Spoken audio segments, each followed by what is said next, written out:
Hello friends, मेरा नाम doctor Dolly है और आज हम इस वीडियो में बात करेंगे कि कैसे हम कोरोना वायरस के इन्फेक्शन से बच सकते हैं। कि आपने सुना ही होगा कि prevention is better than cure.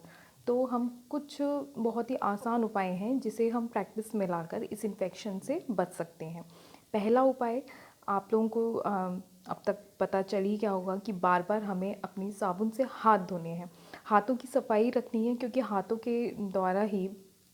के थ्रू ही हम इन्फेक्शन को इधर से उधर फैला सकते हैं या खुद को भी इन्फेक्ट कर सकते हैं अगर हमारे हाथ गंदे हों। तो हमें अपने हाथों को साबुन से बार बार धोना है 20 सेकंड तक। 20 सेकंड से साबुन से अच्छे से धोना है। ज़रूरी नहीं है कि आप को किसी सैनिटाइज़र का ही यूज़ करना है अपने हाथों को डिसइंफेक्ट करने के लिए।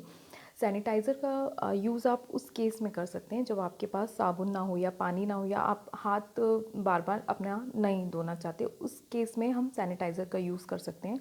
और सैनिटाइज़र भी वो होना चाहिए जिसमें 60% अल्कोहल कंटेंट हो मिनिमम। तो उससे हम अपना हाथ डिसइंफेक्ट कर सकते हैं। दूसरा तरीका है रेस्पिरेटरी हाइजीन मेंटेन करना। इसका क्या मतलब होता है? रेस्पिरेटरी हाइजीन मेंटेन करने का मतलब ये होता है कि जैसे हम नॉर्मली खांसते हैं या छींकते हैं तो हम क्या करते हैं, हवा में ही छींक देते हैं या खांस देते हैं या फिर हाथ लगा के ऐसे खांस देते हैं, छींक देते हैं। लेकिन अब से हमें ऐसा नहीं करना है।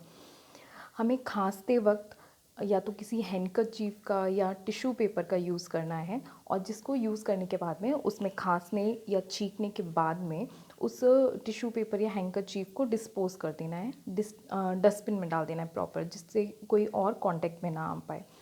दूसरा तरीका है, अगर आपके पास उस वक्त टिश्यू पेपर नहीं है, हैंडकरचीफ नहीं है, तो आपको ऐसे खांसना है।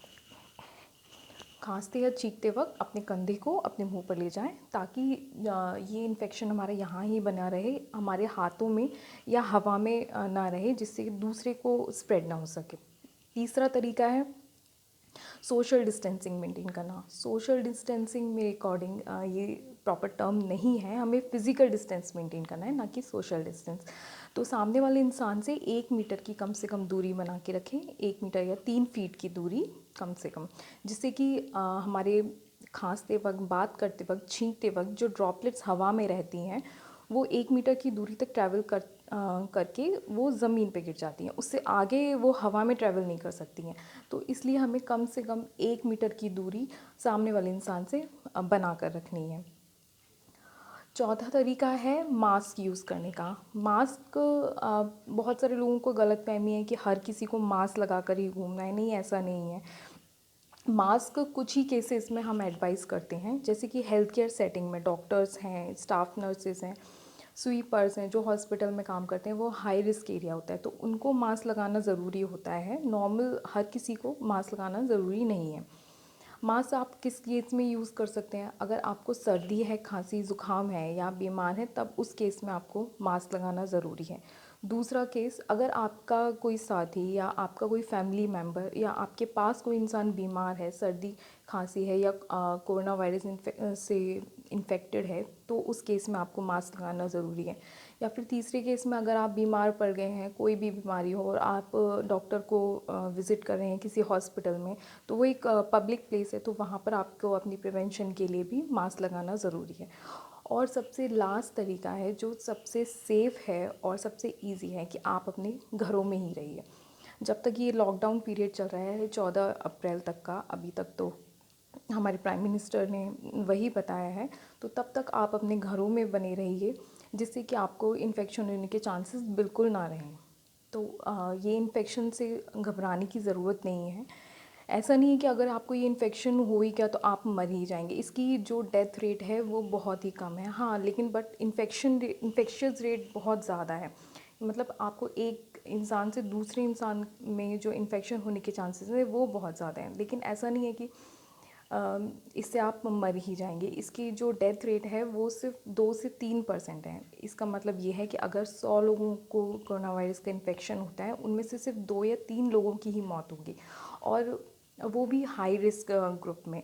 जो जवान लोग हैं, यंग पीपल हैं, जिनकी इम्यूनिटी अच्छी है, अगर उनको ये इन्फेक्शन होता भी है तो उनको पता भी नहीं चलेगा और वो इस इन्फेक्शन से रिकवर कर सकते हैं।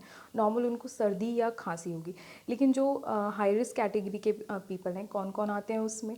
एक तो 60 साल से ऊपर के जो लोग हैं उनकी इम्यूनिटी थोड़ी वीक होती है, जो बुज़ुर्ग हैं हमारे फैमिली के या कोई भी। और दूसरी जो जिनको डायबिटीज़ है, हाइपरटेंशन है, जो दिल के मरीज़ हैं, वो भी हाई रिस्क कैटेगरी में आते हैं। उनके चांसेस ज़्यादा रहते हैं कि उनको इस ये एडवांस स्टेज में ये डिसीज़ पहुँचे, जैसे कि उनको सांस फूलना है या लंग्स तक उनका इन्फेक्शन डेवलप कर सकता है और एक्सट्रीम केसेस में उनकी डेथ भी हो सकती है। इसीलिए हमें ये जो हाई रिस्क ग्रुप है, 50 साल से ऊपर के लोग, 60 साल से ऊपर के लोग हैं और जिनको वो डायबिटीज़ है, हाइपरटेंशन है, दिल की बीमारी है या और भी कोई बीमारी है, उनकी इम्यूनिटी वीक है, तो उनको एक्स्ट्रा केयर लेने हैं और उनको इस इन्फेक्शन से बिल्कुल भी बच के रहना है। तो बिल्कुल भी घबराने की ज़रूरत नहीं है। Stay home and stay safe. Bye.